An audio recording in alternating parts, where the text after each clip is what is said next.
Caleg DPR RI daerah pemilihan Sumut 1 dari Partai Nasdem, Rahutman Harahap bersama istri terus menggalang suara untuk memenangkan dan mengawal suara paslon nomor urut 1 dan suara Partai Nasdem.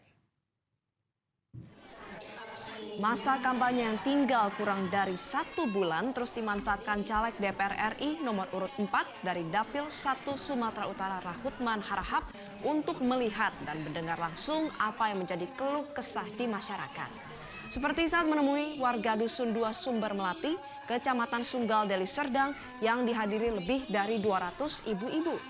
Melalui istrinya Rita Wisni, masyarakat menaruh harapan penuh kepada Rahutman yang pernah menjabat sebagai wali kota ke-15 Medan itu untuk bisa membenahi dan membawa aspirasi rakyat mengenai kondisi bermasyarakat saat ini. Rahutman Harahap yang maju sebagai caleg DPR RI nomor urut 4 Partai Nasdem itu melanjutkan konsolidasi pemenangan kepada para relawan di wilayah Medan, Johor, Kota Medan. Pertemuan dengan relawan dan tim pemenangan ini sekaligus menguatkan basis pemilihnya dan mempersiapkan pembagian tim saksi pada hari pencoblosan anggota legislatif di Bilik Suara 14 Februari mendatang. Menurut Rahutman, saksi bagi Partai Nasdem dan para calon anggota legislatif sangat penting untuk menghindari aksi kecurangan pemilu yang sudah terang-terangan.